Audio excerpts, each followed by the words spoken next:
Today we're going to talk about Trump and Biden, Supreme Court vacancies, and the American government and a biblical worldview. Welcome to Prophetic View.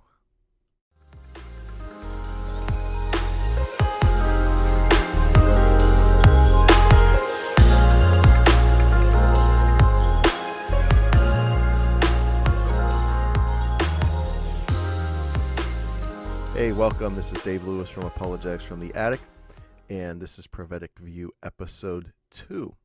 And in this episode, we're going to talk about various topics. I mean, things have been crazy. It is October 1st, 2020. We had the presidential debate the other day. We've had Ruth Bader Ginsburg died, and there's an opening in the Supreme Court, and that's going to be quite a fight to watch. And we have just the American government and what do we as Christians do? How do we view these things? So there's a couple of directions I want to go on this.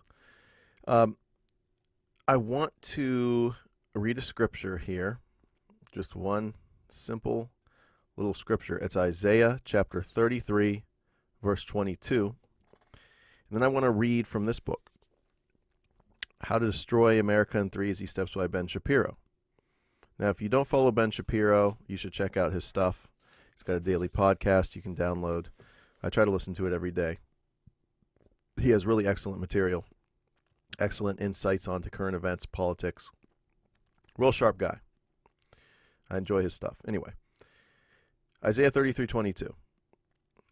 For the Lord is our judge, the Lord is our lawgiver, the Lord is our king. He will save us. That's the text. So notice the three things that the Lord is described as. The Lord is our judge, the Lord is our lawgiver, the Lord is our king. Well, why is this scripture important? Well, because it clearly points out the three powers that are in our government. And I don't think people understand the American government. I think people growing up in our culture in the last 10 years, 20 years, have not been educated as to what is the purpose of the American government, why is it set up the way it is, what makes it different from Europe, what makes it different from other countries, why is it so unique, why is it so good, why is it so necessary, what kind of worldview does it arise from. I want to try to talk about that a little bit. So you have... if you're watching, I have my handy dandy whiteboard out that I'll try to write. So here's what we have. Imagine, oops, let me go back to my, so, no. Okay, in this circle here, right, I'm drawing a circle. I'm going to write king, judge, and lawgiver.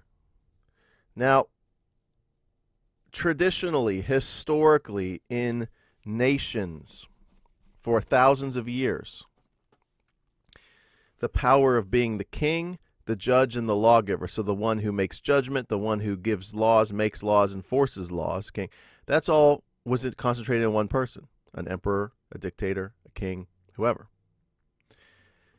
The founding fathers, in their experience of Britain and their experience of being ruled over by a king, and also in their experience of religion being used as a pretext to oppress people, religion being used as a pretext to kill people, burn people at the stake, what's called Christendom, which if you're a reformer, if you're a Protestant reformer, which a lot of my audience are Calvinists, you got to understand that many of our forebears like Calvin, they agreed with Christendom, and they thought that heretics should be killed by the government, not by the church, but by the government, for teaching heretical views about Christianity and the Bible.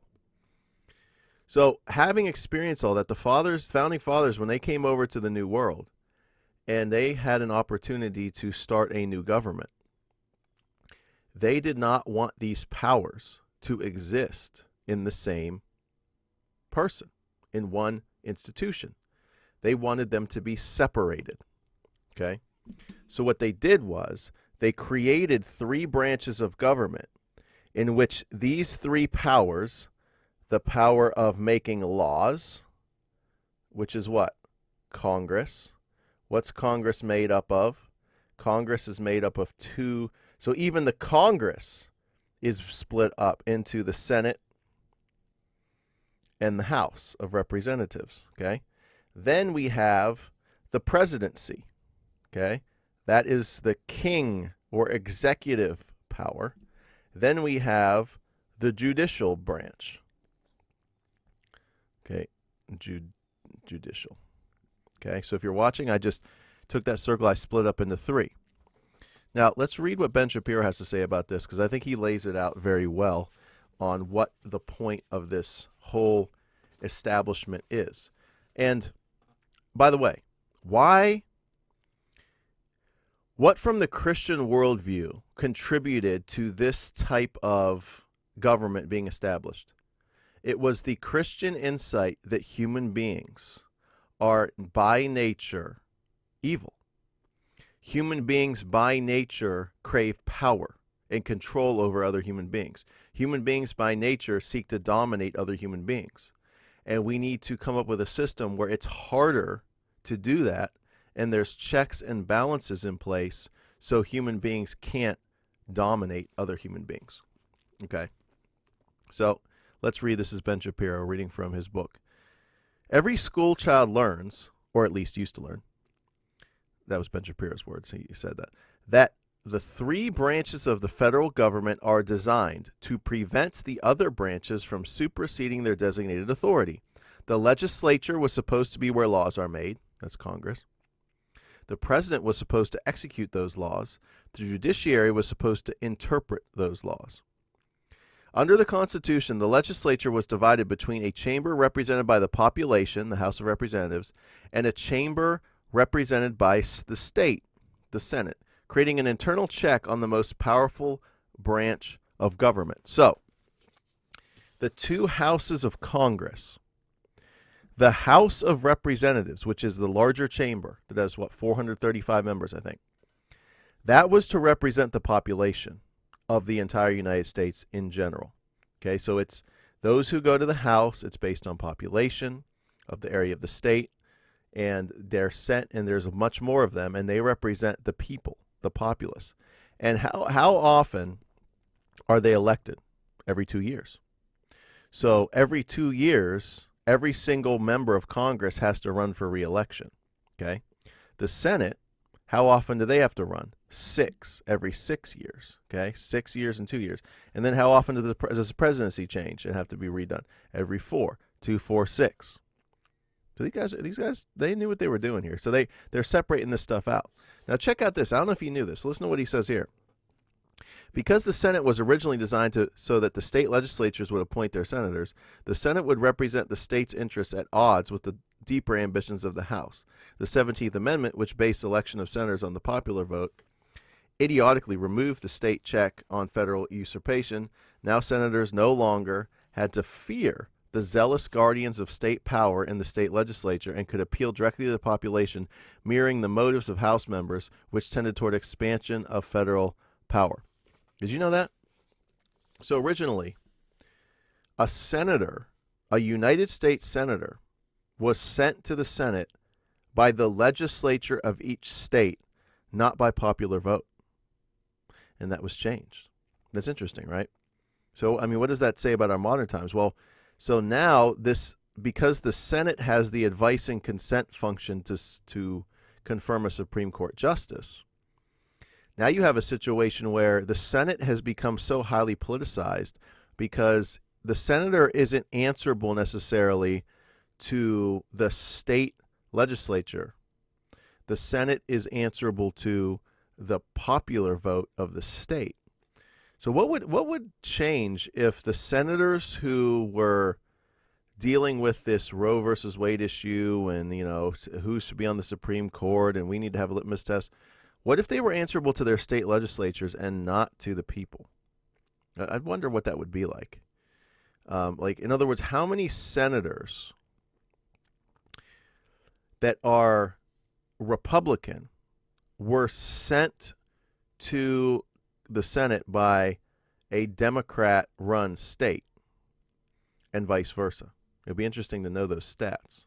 Like, in other words, are there red states, Republican states, that even though they have, they're predominantly, the legislature is Republican, they have Democrats in the Senate?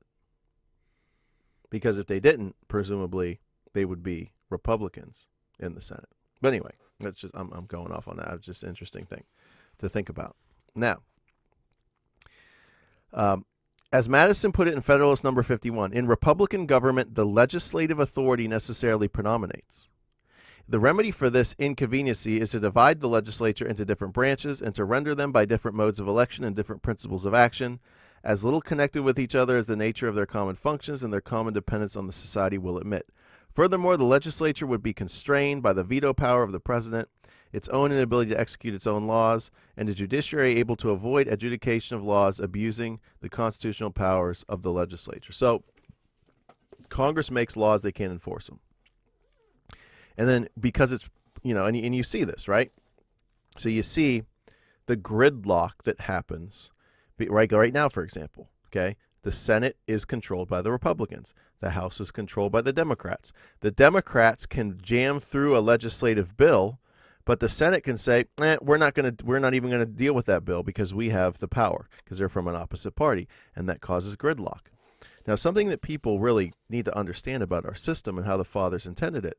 There's all this gridlock in Washington. We need to get things done. It's actually not how it's designed. It's designed to gridlock.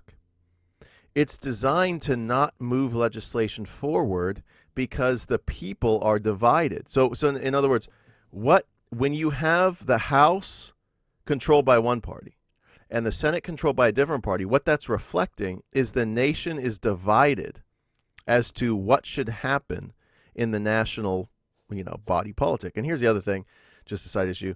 The federal government was never perceived by the Founding Fathers to be as big as it is or have as much money as it has or have as much control as it has. It just hasn't. The states were supposed to be the seats of power, not the federal government. The federal government actually only should have a few basic things it's supposed to do for us. It's supposed to provide for our national defense, and it's supposed to just make sure, the states get along with each other and make sure the Constitution is being, followed by all the states. That's about it. The federal government has its hands in everything, through money and through Social Security and through Medicaid and Medicare and through taxes and income. Like, there's no income tax back in the day. I mean, you can imagine that the government had no income tax. So it's way too big. So that's part of the problem here. It's everything is national, everything is federal, and it's not supposed to be like that. It's supposed to be states. So there's an internal, the Congress itself, which passes laws, has within itself a mechanism that causes it to gridlock unless the people vote the same parties into the Congress, and then things can go through. Okay? However, the veto power of the president.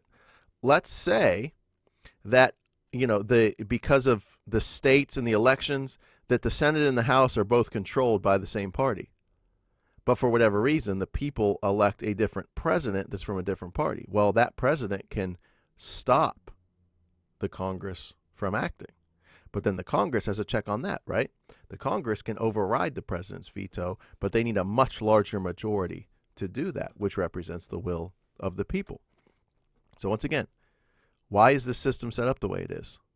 Because traditionally, historically, these powers were vested in one person.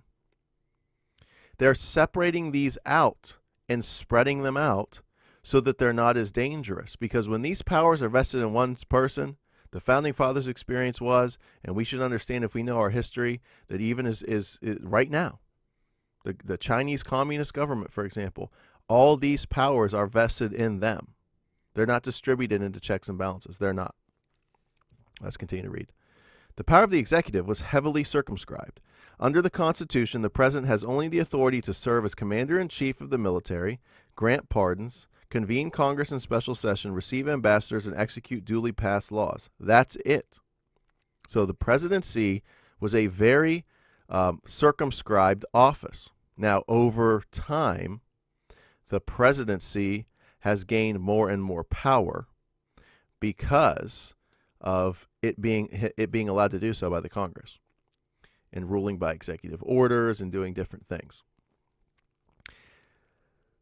Other powers, including treaty making, cabinet and Supreme Court appointments, and lawmaking, are all balanced out by the power of the other branches, particularly the legislature. Alexander Hamilton argued for energy in the executive in order to effectuate government, a direct reaction to the ineffectiveness of the executive branch under the Articles of Confederation, but fully acknowledged that the presidency was not designed to be anything like a monarch, since he would be elected every 4 years, be subjected to oversight and impeachment, and have most of his major powers checked by the other branches. So yeah, the president, like for example, one of the biggest checks the Congress has on the president is the power of the purse, it's called. So the president needs to have approval from Congress to have money to do anything, like for the military, for different things to enforce the laws. And this is why, recently you'll have this, a budget, we're going to shut down the government, that whole thing, because the Congress has to continue to pass resolutions. Do you understand the Congress has not passed a comprehensive budget agreement for years? I don't know how long it's been. They just keep doing these continuing resolutions over and over again because it's a political hot potato. So when you get frustrated, all these people in Washington, this gridlock is built into the system. The founders would be proud. I mean, they might be appalled by most things going on, but I think one thing they would stand back and go, well, this did kind of work, that nothing can get done federally when the people don't give one party the majority in the elections. And that's exactly how they wanted it to be. They didn't want it to be that the minority can impose their will on the majority. That was the whole thing that they were worried about. Okay, now let's look at the judiciary, because this is in the news a lot, right? The Supreme Court. The judiciary, as the founders saw it, would be the least dangerous branch. The founders did not want to create an oligarchic super legislature empowered with life appointments to dominate the other branches of government. Hamilton observed that the judiciary has no influence over either the sword or the purse, no direction either of the strength of the wealth of the society, and could take no active resolution whatever. It may truly be said to have neither force nor will, but merely judgment, and must ultimately depend upon the aid of the executive arm even for the efficacy of its judgments. So in other words, the Supreme Court can make rulings, but according to the Constitution itself and the way it's set up, the President and the Congress, they can ignore what the Supreme Court says. Now, there would be consequences to that, and if the population didn't like that they did that, they could remove the president, they could vote in a new president who will respect what the Supreme Court has to say. But the Supreme Court itself has no enforcement mechanism into its rulings. Hamilton reasonably posited that the judiciary could declare a law invalid. However, the notion that the Supreme Court could represent the ultimate arbiter of constitutional meaning, that judges had been vested with the power to simply declare rights out of whole cloth or to shape the moral character of the nation via robe-garbed holy writ, is utterly baseless. Hamilton agreed that should the judiciary start to become a super legislature, it would undermine its own moral authority and made the case for its merging into the legislature. And since the judiciary's orders were not self-executing, it would take the implementation and agreement of the executive to actually effectuate judicial opinions. The actual algebra of judicial review was supposed to work like this. The Supreme Court would declare a law unconstitutional. The executive could either agree or disagree. The legislature could either agree or disagree. The Supreme Court had no power to cram down its opinions on the other branches. It could only act on its own behalf, just as the other branches could. This theory, departmentalism, was widespread among the founders. So, what has the Supreme Court become, and why is the Supreme Court such a massive battle? Because the Supreme Court, traditionally, in the last 50 to 100 years, has ruled as to things that could never pass through the legislature. Okay? I mean, let's take gay marriage for one of them. Is it possible? Would it have been possible even recently? Maybe now, who knows? But is it possible that Congress could pass a piece of legislation that changed the definition of marriage away from one man and one woman? No. There's no way. There's no way. And would there be a president that would sign that? Well, maybe Obama would have. But there was no way that that would be passed as legislation. Wouldn't happen. Okay, so what do? How does it happen? Well, people come to the courts and claim that their constitutional rights are being violated because they're being discriminated against because of, well, we're gay partners and we should be married. And then certain states pass laws, and then those laws of the states have to be judged by the federal government to make sure they're constitutional. So they bring a challenge and say, well, this is unconstitutional. But see, they're not. The law that is being challenged is maybe a state law that says it's illegal for two men or two women to be considered married. That's not lawful. Well, that law is unconstitutional. Okay, well, it goes to the Supreme Court. And then, what should actually happen in federalism with states' rights is if a state says we accept marriage as two men and two women, if the state legislature wants to pass that law and the state governor wants to sign it, and the judicial branch of the state wants to say, well, we're okay with that law, it agrees with the state constitution, then it should just be left alone. But see, that's not what's going on. Now that gets appealed to the Supreme Court, to the federal courts, and it goes all the way through the process, and then it gets finally to the Supreme Court. And when the Supreme Court made the ruling of Obergefell, and said, no, we think that two men who have entered into a marriage contract with one another in X state, they should be treated as the same as a man and a woman who are married. Therefore, that ruling de facto legislates from the Supreme Court something that would never have been passed through the federal government, the United States, the Congress. Never would have been passed. But the federal Supreme Court passes it. This is exactly what the founders did not want to happen. But that's what has happened. And then, of course, Roe versus Wade and the abortion issue is the same thing. Could a law be passed through Congress that said it is legal to kill your baby in the womb? No, absolutely not. And certainly not back when Roe versus Wade was decided 50 plus years ago. So what did they do?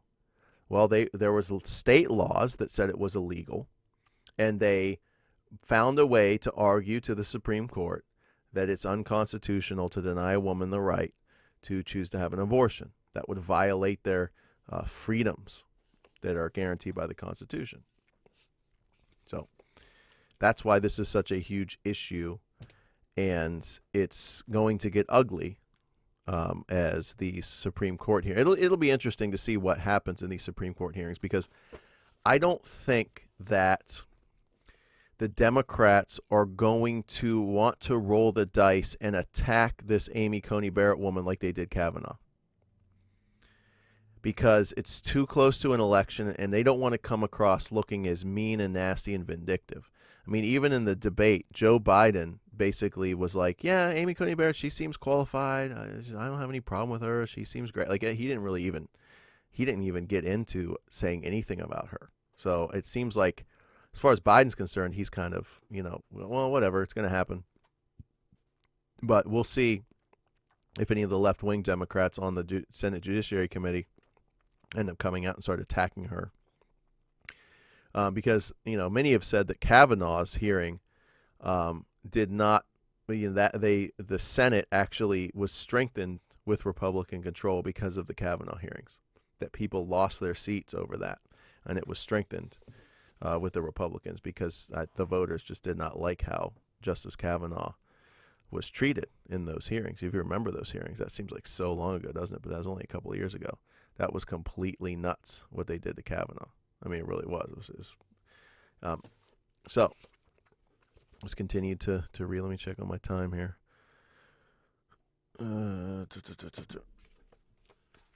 Finally, the Constitution was designed in the belief that local governments govern best, since they are closer to their constituents.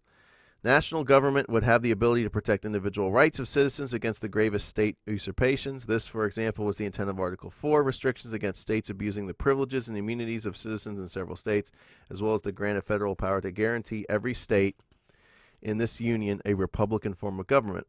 But the locus of the government's power would reside at the local level. As Madison pointed out in Federalist Number 10, the smaller the society, the fewer probably will be the distinct parties and interests composing it. The fewer the distinct parties and interests, the more frequently will a majority be found of the same party. Along with the homogeneity, Madison acknowledged came the danger of oppression, which is why federalism was a useful system. In Federalist Number 51, therefore, Madison explained, in the compound republic of America, the power surrendered by the people is first divided between two distinct governments, and then the portion allotted to each individual subdivided among distinct and separate departments.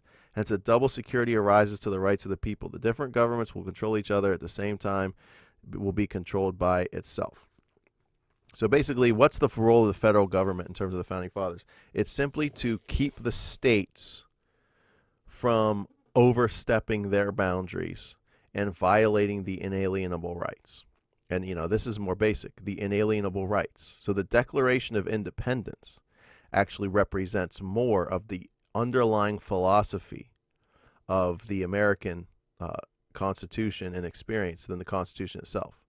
Is it Lincoln that said the Declaration of Independence is the apple of gold, and the Constitution is what frames the apple of gold?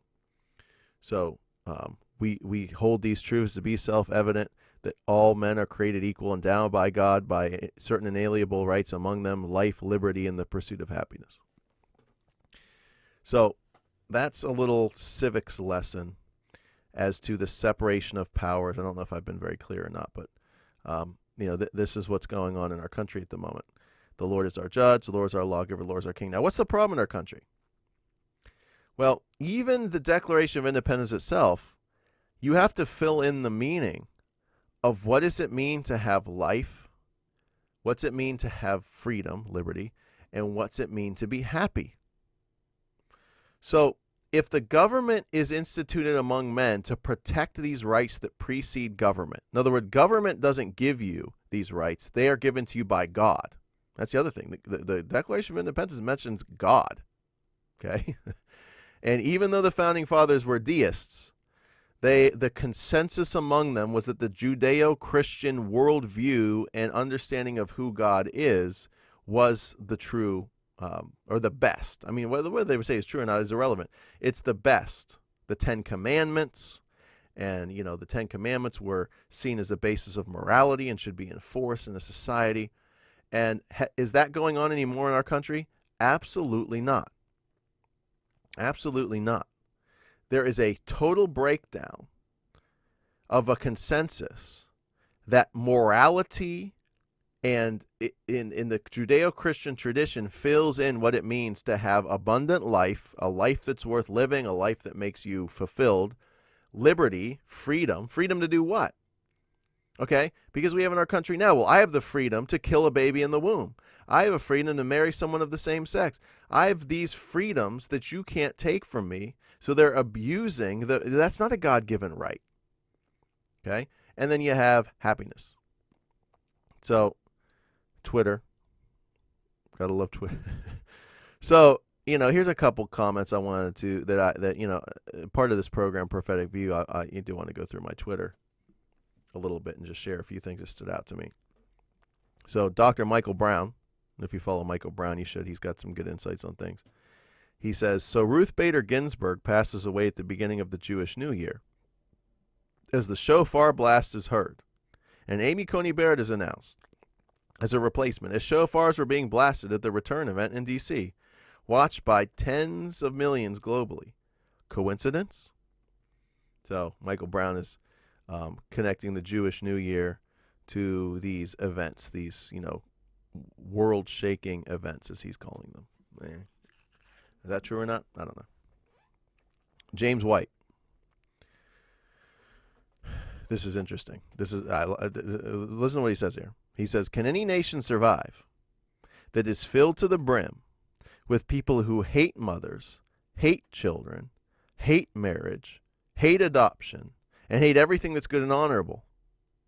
Wow, the next few weeks are going to be gut-wrenching. Hug your wife and your kids. Now, this is him responding to when Amy Coney Barrett was announced as the nominee by Trump. It's just the leftist vitriol. And this guy, Ibrahim Kendi, who sent out a tweet Basically, that, so Amy Coney Barrett and her husband have adopted two, black children from Haiti. And he sent out a tweet that, white people who adopt black children are adopting savages to inculcate them into their white culture, their colonizers. Basically, this is critical race theory stuff that says, well, this is just another example of whiteness and the oppression of the white culture that must be dismantled and destroyed. So white people giving children of a different melanin count who have darker skin a wholesome place to grow up and be provided for is horrible. Must be destroyed. It's obviously a racist thing, and this is our culture. I mean, it's true. So here's an interesting quote that Tom Askell tweeted from Timothy Dwight, the president of Yale, in 1798. So this really hits it on the head, because the Constitution provides us with a setup where we have freedom and we're not controlled by the government. But that freedom is only as good as what fills it in. What is the consensus of what it means to have freedom? Why should we have freedom? What does it mean to have abundant life? What does it mean to be happy? So here's what this guy, Timothy Yale, the president of Yale, said in 1798. Quote, "Without religion, we may possibly retain the freedom of savages, bears, and wolves, but not the freedom of New England. If our religion were gone, our state of society would perish with it, and nothing would be left which would be worth defending." So, and then there was another. What was that quote? Is it Thomas Jefferson? Or basically, the Constitution is only fit for a religious and moral people. It is totally unfit for the governing of any other. And we see that right before our eyes. As the Christian worldview fades in the background, as we become a post-Christian culture, we can see how the void is being filled by immorality, unrighteousness, wickedness. And it's actually, I will defend my right to be free to commit immorality. And the government actually must step in and by force protect my right to commit immorality. And that's what we're seeing running rampant in our nation. And why is that happening? Well, some would say the judgment of God. Some would say the judgment of God. And then, I don't know who this Natalie is, but I bookmarked this one because it said black babies are aborted in droves. The left, what's the left's response to black babies being aborted in droves? Yawn, yawn, yawn. Who cares? White families, they adopt black children. The left, how dare you provide a loving home for these children? So that is the hypocrisy of the left. Millions of black babies have been aborted. But a Supreme Court nominee who's white and her husband's white adopt black children. That's horrific. It's horrible. It's white colonization. I mean, when you're dealing with these type of people who are just given over to this worldview that just wants to destroy everything. I mean, have you seen that printout that talks about white values? What are white values? It's just, you should look at it. It's like hard work, being good, being on time, rewarding hard work. That's all whiteness. That all needs to be torn down and destroyed. And certainly Christianity and morality would be considered an aspect of what we would call whiteness. So I only got a couple minutes here. I wanted to show this story and just look, Revelation verse 18, chapter 18. And remember, I believe in the idealist. I hold to the idealist view of the book of Revelation. So I believe that the book of Revelation is just showing us the unfolding of God's kingdom, and it happens in cycles. It happens in every generation. This is continually going on. It's not futurism. We're not waiting for the book of Revelation to happen sometime in the future. It's happening now. The seals are being broken. They've been broken. Christ is ascended. He's the Lamb who was slain. His kingdom is coming. The trumpets are blasting. The bowls are being poured. This is what's happening. And there will come a cataclysmic event in which the return of Christ will happen. But in the meantime, we are seeing this is God's kingdom coming. And part of God's kingdom coming is the raising up of nations to power and preeminence, some for good, some for bad, and then those nations falling because of God's judgment and because of them turning from him. And this is the pattern. And I wonder, I'm not a prophet, and all we can do is look back on the scriptures and see if we can apply with some type of accuracy a pattern that we see, as Calvin said, how God has dealt with nations in the past and what the prophetic writings say. So I noticed this, I'm in Pittsburgh area. This story right here, Chicago Tribune. Smoke from West Coast wildfires reaches Illinois. Smoke from West Coast wildfires arrive in the atmosphere above northern Illinois, turning the sky a shade of milky white. And then they have a picture, if you're watching, of the sun. In this eerie smoke. So this is, the smoke from the California wildfires and the West Coast wildfires are so immense that it's starting to affect the air, and it's in the jet stream, and it's over the entire United States. The entire United States is blanketed with smoke. And what does smoke represent in the scripture? It represents God's judgment. Like Sodom and Gomorrah, right? Abraham looks over and he sees the smoke rising as God has rained fire and brimstone down. Smoke is a symbol of God's judgment. And what does it say? Okay? And this is the judgment. They will stand far off. So the kings of the earth who committed sexual immorality and lived in luxury with her, Babylon the Great. Okay? And read this. Read Revelation 18. And talk about Babylon. What is Babylon? Babylon is a representation of how human beings organize themselves into systems of government which promote immorality and wickedness and debauchery and power and money and materialism. And you think the United States of America is the first country to have done this? Absolutely not. This has been going on for thousands of years. And nations rise and they fall, and they try to, and this is human nature. Human nature is wicked and evil, and we sometimes our society does well, and we try to enforce Christian principles and do things that are honoring to God and His commandments. And other times we depart from that. And what is the result? The result is God's judgment. I heard another voice from heaven saying, "Come out of her, my people, lest you take part in her sins, lest you share in her plagues.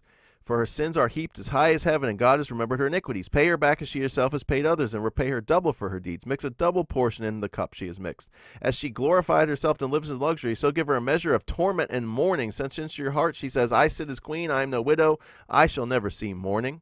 For this reason her plagues will come in a single day, death and mourning and famine. And she shall be burned up with fire, for mighty is the Lord God who has judged her." So am I saying, well, you're saying the California wildfires and the coronavirus are God's I'm not saying that. I can't make a specific connection. I'm not Isaiah. I'm not Jeremiah. I'm not in the office of prophet. But what I can say is you look back in the scriptures, and God will bring these type of disasters upon his people, Israel, for when they reject him. And not only Israel, Isaiah and Jeremiah and Ezekiel also deal with pagan nations, and how God brings judgment on them for rebelling against his law. Okay? Now, if you keep reading, and it talks about the thing about Babylon, the city of Babylon, and that system is it's all about materialism and money and capitalism and pride and money. And I like capitalism, but there's some excesses of capitalism that certainly, promote wicked, sinful natures.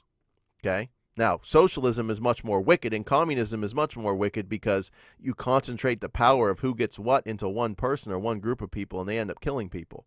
So, is capitalism a perfect system? Absolutely not, but it at least promotes some type of internal check on itself. Anyway, we need to get into that. And alas, the great city that was clothed in fine linen, purple and scarlet, adorned with gold, jewels, and pearls. For in a single hour all this wealth has been laid waste, and all shipmasters and seafaring men, sailors whose trade is on the sea, stood far off, and they cried as they saw the smoke of her burning. What city was like this great city? So they look up and see the smoke of the burning. What's God saying to us as we look up and we can see from the East Coast smoke burning and clouding the sky? And why is it that we don't hear either presidential candidate? Back to the debate. Well, you know what America's problem is? We need to repent of our immorality. You know what America's problem is? We've taken Christianity and the biblical worldview and biblical morality, and we flush it down the toilet. That's why our country's in the state that it's in. Are any of them even capable of saying that? Why don't they say that? Has that ever frustrated you? Why doesn't the President of the United States at least once say that? Why didn't he say that? And then his advisors in the White House are prosperity gospel weirdos like Paula White. It gets frustrating sometimes. Like, why don't we have leaders who call us back to the Christian worldview? And that wouldn't be inappropriate. Oh, that's separation of church and state. That's a lie. You're making that up. That's not what separation of church and state means. Separation of church and state never meant that the President of the United States can't get up there and call for fasting and prayer and repentance upon the nation. Abraham Lincoln did it. What do I think about the debate between Biden and Trump? I thought it was entertaining. It was crazy. But was there really anything accomplished in it? No. But politics is downstream from culture, people. That was just the Twitter, Facebook comment box version of a debate. Okay? That's all it was. So, I mean, I saw this tweet. This guy was like, oh, two people can't agree and get along and have a respectful dialogue, says people on Twitter. Bottom line is, you ever try to debate someone on Twitter or Facebook? Yeah, that goes real well, doesn't it?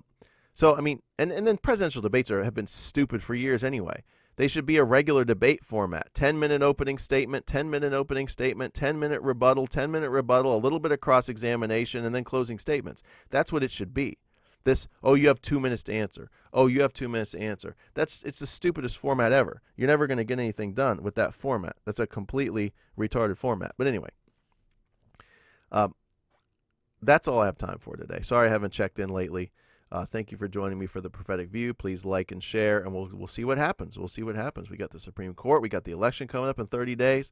30-some days is going to be interesting. God help our country. God save this nation, because we are in big trouble. Thanks, and God bless.